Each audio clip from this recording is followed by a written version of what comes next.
याद ही होगी जो अपने अंत की तरफ बढ़ चुकी है। जहाँ पर एक तरफ हैवान थे तो दूसरी तरफ इंसान। तो आइए जानते हैं कि इस जंग के अंत में क्या होगा, कौन बचेगा कौन मरेगा। तो दिल थाम के बैठिएगा क्योंकि आज इस वीडियो में मैं आपको all of us are dead की आखिरी कहानी सुनाऊंगा। इस खौफनाक कहानी को डिटेल में जानने के लिए प्रीवियस एपिसोड भी जरूर देखिएगा। और आइए शुरू करते हैं इस खौफनाक कहानी का आखिरी पन्ना। कहानी की शुरुआत में हमें दिखाया जाता है कि सैन अपनी माँ को देख चुका है कि उसकी माँ भी एक ज़ॉम्बी बन चुकी है, लेकिन सब कोई सैन की माँ को पहचानते नहीं है। देसुख सैन की माँ पे हमला कर देता है ये सोच के कि ये तो बस एक ज़ॉम्बी है। सैन को उसकी माँ की ऐसी हालत देखनी पड़ती है। वो देसुख को अपनी माँ को मारने से रोकता है। किसी को कुछ समझ में नहीं आ रहा कि सैन इस ज़ॉम्बी को बचा क्यों रहा है, लेकिन ओंजो को सब पता था। सैन चिल्लाता है मत मारो मेरी माँ को, और सबको पता चल जाता है कि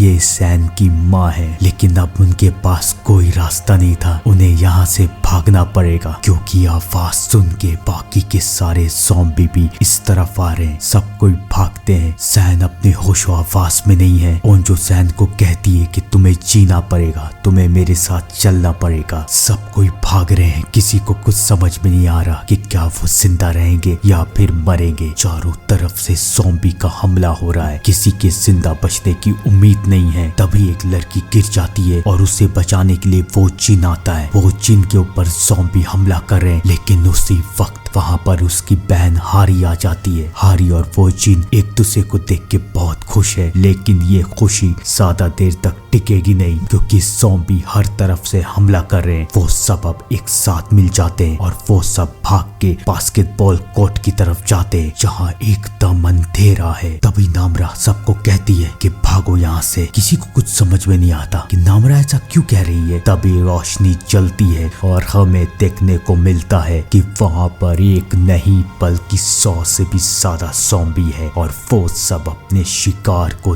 देख चुके हैं। ज़ॉम्बी को देख के सब कोई वहाँ से भागते हैं और एक कमरे में एक स्टोर रूम में जाके छुप जाते हैं। अब वो एक छोटे से चूहे बन चुके हैं जो कि एक पिल में छुपे हुए हैं और मौत उनसे सिर्फ एक दरवाजे की दूरी पे है। लेकिन मौत का खेल तो अब शुरू हो चुका है। सबसे पहले मरती है जिनमिन। जिनमिन जो कि कोर्ट से बाहर थी। सारे ज़ॉम्बी उसके ऊपर हमला करते हैं और उससे भी एक खूंखार ज़ॉम्बी बना देते हैं। और दूसरी तरफ हारी के साथ जो लड़का था वो भी कहीं फंस जाता है और अब धीरे धीरे शुरू होगा मौत का खेल। लेकिन हालात इससे भी बदतर होने वाले थे क्योंकि वहाँ दूसरी तरफ क्वारंटाइन सेंटर में कमांडर और बाकी के सोल्जर प्रोफेसर ली का वीडियो देख रहे हैं, जिसमें प्रोफेसर ली सबको ये बता रहे हैं कि अगर इन ज़ॉम्बी को मारना है तो सबको जलाना पड़ेगा और कोई रास्ता नहीं है क्योंकि एक बार जो ये हैवान बन गया वो दोबारा कभी ठीक नहीं होगा। यही इसका वैक्सीन है, यही इसका इलाज है। कमांडर को समझ में नहीं आ रहा कि वो क्या करे। क्या वो पूरे हुसैन को खत्म कर दे? कहानी हमें कौन सा खौफनाक रूप दिखाएगी ये तो हमें आगे ही पता चलेगा। सुबह होती है। स्कूल में सब कोई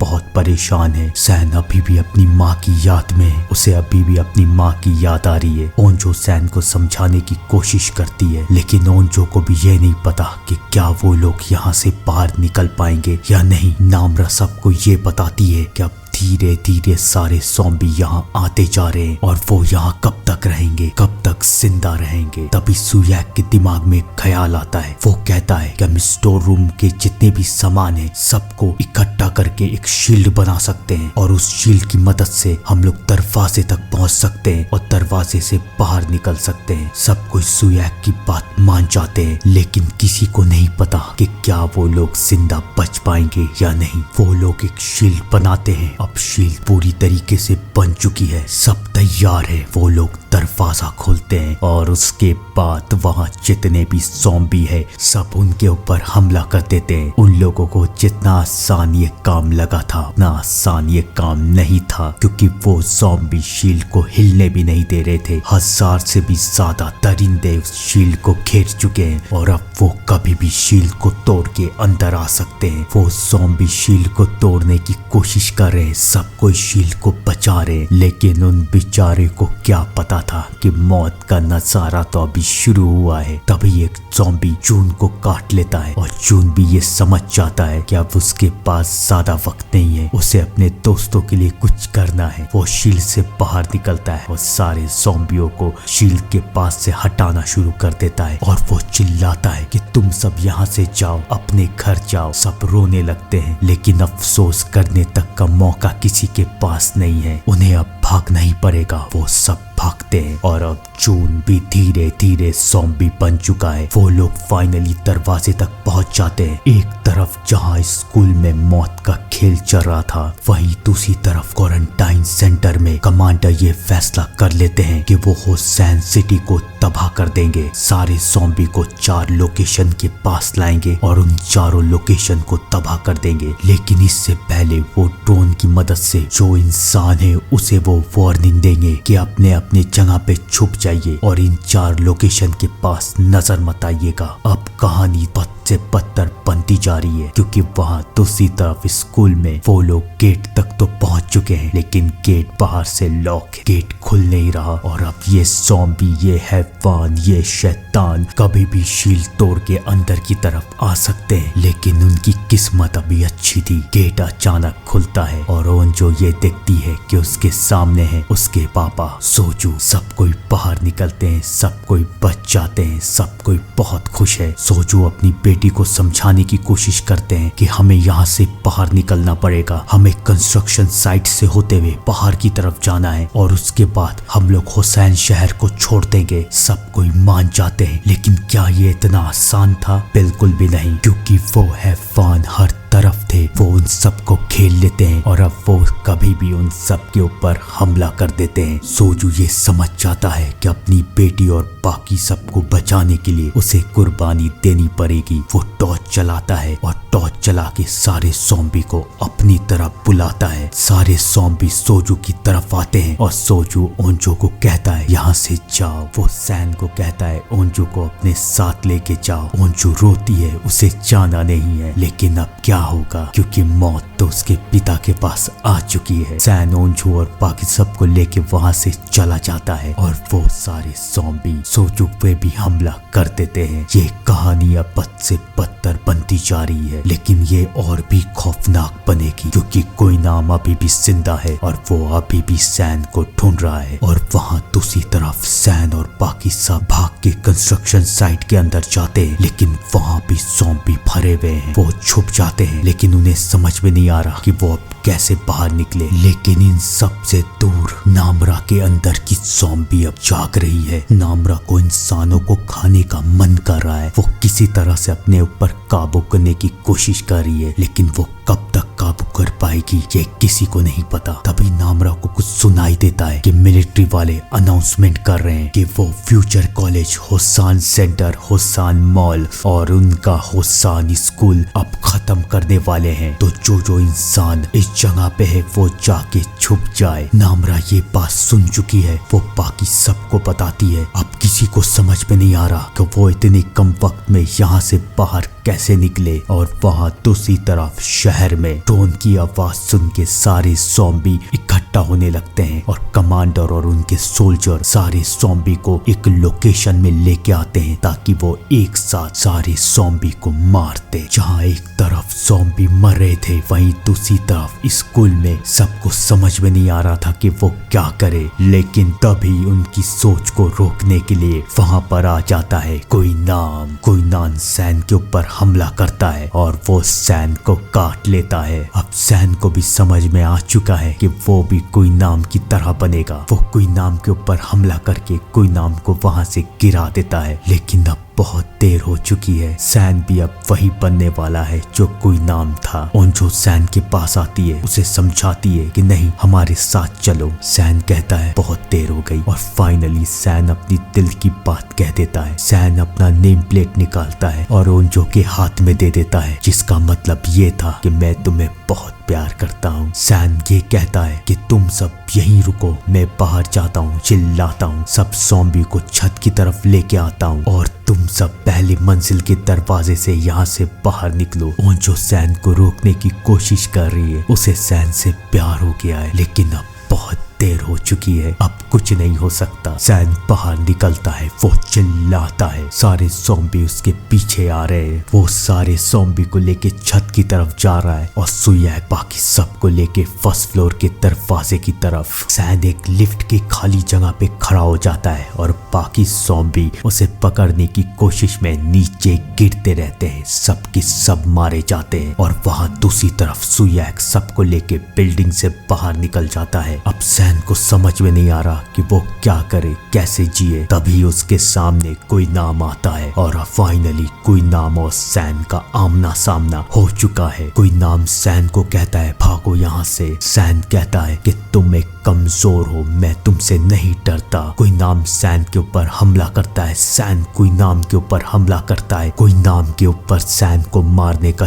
जुनून सवार है। और वहां दूसरी तरफ शहर में कमांडर बारी बारी करके सारे लोकेशन को तबाह कर रहे हैं। और अब बारी है हुसैन स्कूल की। हुसैन स्कूल भी तबाह होने लगते हैं। आवाज सुन के कोई नाम की सर में दर्द होने लगता है और यही मौका है। सैन कोई नाम को लेके लिफ्ट की जगह पे कूद जाता है और उस तबाही में कोई नाम और सैन दोनों मर जाते हैं। सैन ने अपने दोस्तों को बचाने के लिए अपनी जान दे दी। और वहां दूसरी तरफ जंगल में सुयैक और सबको पता चल जाता है कि स्कूल अब खत्म हो चुका है। ओंजो रो रही है, उसे अब सैन की याद आ रही है। उसने सब कुछ खो दिया, अपने पापा को भी और सैन को भी, लेकिन अब वो अपने दोस्त को अलविदा जरूर कहेगी। वो सुयैक से कहती है कि तुम बाकी सबको लेके यहाँ से निकलो, मैं स्कूल जाके आती हूँ। नामरा और सुयैक भी ओंजो के साथ जाते हैं। और वहाँ दूसरी तरफ क्वारंटाइन सेंटर में सबको पता चल चुका है कि उनका हुसैन सिटी अब खत्म हो चुका है और इसका जिम्मेदार है कमांडर। कमांडर भी इतने सारे बेगुनाहों को मारने की जिम्मेदारी नहीं ले पाता और वो अपने आप को खत्म कर देता है। कहानी बद से बदतर बनती जा रही है। और वहाँ दूसरी तरफ ओंजो, नामरा और सुयैक स्कूल में पहुँचते हैं। सब कुछ खत्म हो चुका है, कोई नहीं बचा, ना इंसान ना ज़ॉम्बी। ओंजो चिल्लाती है सैन सैन मेरी बात सुनो, लेकिन अब कोई नहीं सुन रहा, कोई नहीं है वहाँ। नामरा ओंजो को समझाती है कि यहाँ अब कोई नहीं है, हमें चलना चाहिए। ओंजो के पास भी दूसरा कोई रास्ता नहीं है और अब वो सब सैन को खो चुके हैं। वो सब जंगल में पहुँचते हैं और जंगल से बाहर निकलते हैं, शहर की तरफ पहुँचते हैं। शहर एकदम सुनसान, कोई नहीं है, दूर दूर तक नहीं। तभी नामरा सबको ये कहती है कि रुको, यहाँ पर और भी ज़ॉम्बी है, भागो यहाँ से। लेकिन सब ये तय कर चुके हैं कि अब वो भागेंगे नहीं बल्कि मारेंगे। वो सब ज़ॉम्बी के ऊपर हमला कर देते और ज़ॉम्बी भी उन सब के ऊपर। लेकिन अभी तो मौत के दास्तां शुरू ही हुई थी, क्योंकि एक ज़ॉम्बी हारी के भाई के ऊपर हमला कर देता है और उसे काट लेता है। और अब हारी का भाई भी ज़ॉम्बी बन चुका है, वो कभी भी अपनी बहन को मार सकता है। तभी नामरा वहां आके हारी के भाई को मार देती है। इतने हादसे, इतनी मौत देख के सब कोई टूट जाते हैं। लेकिन अभी तो कहानी और बदतर बनेगी, क्योंकि धीरे धीरे नामरा का कंट्रोल अपने आप से हटता जा रहा है। उसके दिल से आवाज आ रही है खा जाओ, मार दो सबको, मार दो, खा जाओ सबको। नामरा को यह एहसास हो जाता है कि अगर वो इनके साथ रहेगी तो वो सबको मार देगी। वो वहां से भाग जाती है। सुयैक ये देख लेता है। सुयैक और ओंजो नामरा के पीछे जाते हैं, लेकिन अब नामरा पूरी तरीके से हैवान बन चुकी है। वो ओंजो के ऊपर हमला कर देती है, वो ओंजो को काटने वाली है, लेकिन तभी वो अपने ऊपर कंट्रोल कर लेती है और उन दोनों को कहती है कि भागो, मुझसे दूर रहो। और वो वहां से भाग जाती है। अब सुयैक और ओंजो ने नामरा को भी खो दिया है। वो लोग अपनी हालातों को और अपने जज्बातों को लेके शहर से बाहर निकलते हैं। शहर से बाहर सोल्जर की टीम उन सबको देखती है, उन्हें चेक करती है और उन सबको लेके क्वारंटाइन सेंटर जाती है। वो उन लोगों से बातचीत करने की कोशिश करती है कि आखिर हुसैन सिटी में हुआ क्या, लेकिन वो सब टूट चुके हैं। वो सब इन लोगों को ही जिम्मेदार समझते हैं कि इन लोगों की वजह से हमारे दोस्त मरे, ये लोग हमें बचाने के लिए नहीं आए थे। लेकिन अब कोई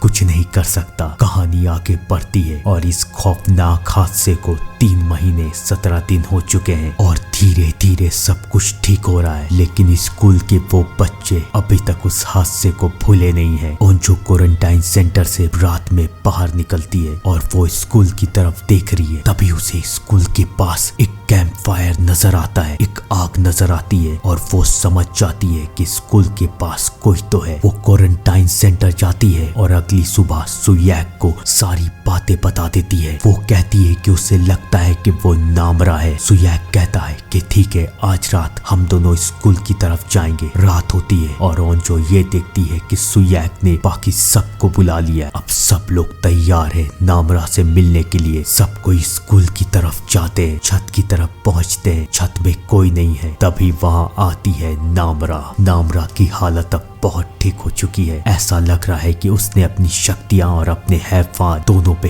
काबू कर लिया है। ओंजो नामरा को कहती है कि अब तुम हमारे साथ चलो। नामरा ओंजो को समझाती है कि मुझे अभी बहुत काम करना है, मेरे जैसे और भी बहुत कोई है और मुझे उन सबको मारना है और उसके बाद मैं तुम सब के साथ रहूंगी। सब मान जाते हैं। तभी नामरा को आवाज सुनाई देती है कि यहाँ पर वो हैवान फिर आ रहे हैं। नामरा कहती है कि अब मुझे अपना काम करना है और नामरा उस हैवानों का शिकार करने के लिए चली जाती है और बाकी सब उसके साथ है। ये कहानी अभी खत्म नहीं हुई, इंतजार कीजिएगा सीजन 2 का। तब तक के लिए thank you and good bye.